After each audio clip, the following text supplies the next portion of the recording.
Klute.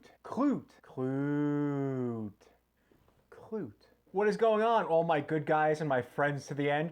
This is Hipster Punchy here with another Criterion Collection update. It is Friday, July 19th, and yesterday we finally got the October announcements for Criterion, with one catch. Spine 1000 is going to be announced next week, because let's face it, they want to play with us, and who wants to end the Klute-mageddon that happened this week? That they would go the route of Spine 998 and 999. And as some people predicted, well, as most predicted, they ended up announcing Spine 998 and 999 along with a couple of upgrades. The difference is, as opposed to what those predictions actually were, which was mostly them saying that they would do that so they could hold 1000 off for November, which is when the next Barnes & Noble 50% off sale goes on. They actually did that because they're delaying the announcement of Spine number 1000 another week. Now, there is actually a lot of word, or I should say at least a lot of dot connecting going on, that this means that this is going to be the Godzilla box set. And the reason I say this is because there's the conspiracy theory they were trying to push the announcements as far as they could to get as close as they could to the San Diego Comic-Con Toho panel. It's the first ever Toho panel. It's for Godzilla's 65th anniversary. It is kind of the perfect time to announce a box set like that. So Monday or Wednesday, if that is the case, or whatever Spine 1000 is, we're going to talk about that Wednesday or Monday. But you know what? Let's quickly talk about the movies that were announced. First, we're going to get the re-release of the 3 silent classics by Joseph von Sternberg, which is going to be the second straight year that Criterion has released a Joseph von Sternberg box set. Last year, it was the Joseph von Sternberg Marlene Dietrich in Hollywood box set, which I still am making my way through. The other upgrade, which I think I had mentioned in my last video, was suggested based on some good sleuthing in the Criterion forums and the Reddits. Hexen, with the 1922 silent classic, which is part documentary, part horror film. Those two are getting the upgrades. Now, Spine 998 is an interesting one. It's a re-release of the Muhammad Ali documentary, When We Were Kings. For those who don't know what it's about, essentially it was documenting Muhammad Ali training for his fight against George Foreman, the Thrilla in Manila, as they had called it. But he actually, for a lot of various reasons, he actually had to stay there longer because they had to delay the fight. So they actually wound up getting a ton of footage and made an excellent documentary out of it. This was released in 1996. This one is a new 4K digital transfer.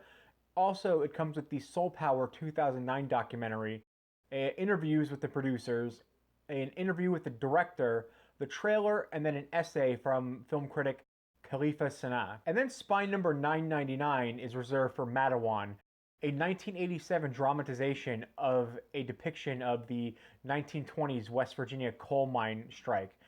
This is one that got very ugly. It's also the one that coined the term redneck, which is something that you can learn if you watch Fahrenheit 11/9. This one is also a new 4K digital restoration, audio commentary featuring the director and cinematographer Haskell Wexler. We have a documentary of the making of the film. We have an interview with the composer about the film's soundtrack, and also we have a new program on the film's production design featuring Chavoshian. Also, there's a trailer and there's an essay by A.S. Hamra. I want to focus on the upgrades now, starting with Hexen. This is a 1922 Danish silent horror film, and I've been wanting to get this for a while. I've been debating it and realized they were probably going to re-release it at some point, upgraded onto a Blu-ray, so I held off.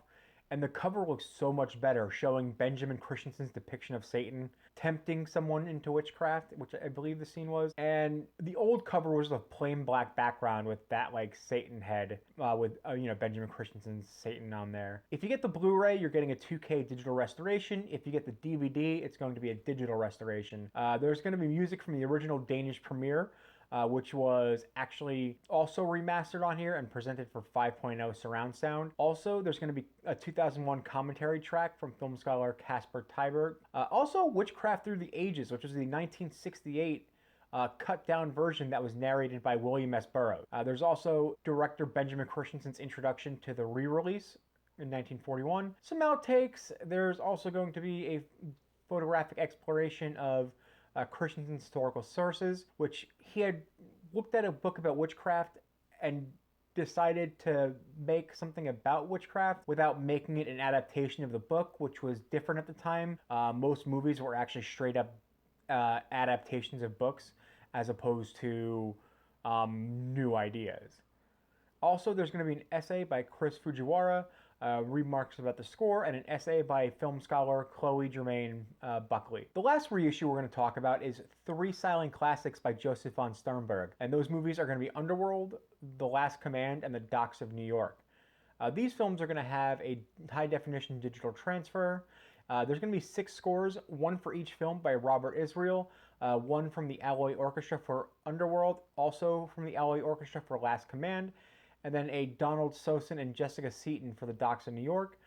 There's going to be a couple video essays from 2010, one by UCLA professor Janet Bergstrom, and the other from film scholar Tag Gallagher. There's also going to be a Swedish television interview with director Joseph von Sternberg, and then a booklet featuring numerous essays on the movie. I'm glad you guys have been here with me for the first week. You can follow me on Twitter, Twitch, and Instagram at HipsterPunchy. Also, don't forget, like, share, subscribe, and ring that bell. And I'll be here next week when I talk about the second part of the intro to the Criterion Collection, also reacting to Spy number 1000, and we're going to do our first review, which is going to be for the BRD trilogy. Thank you guys, good night, and good luck. Klute.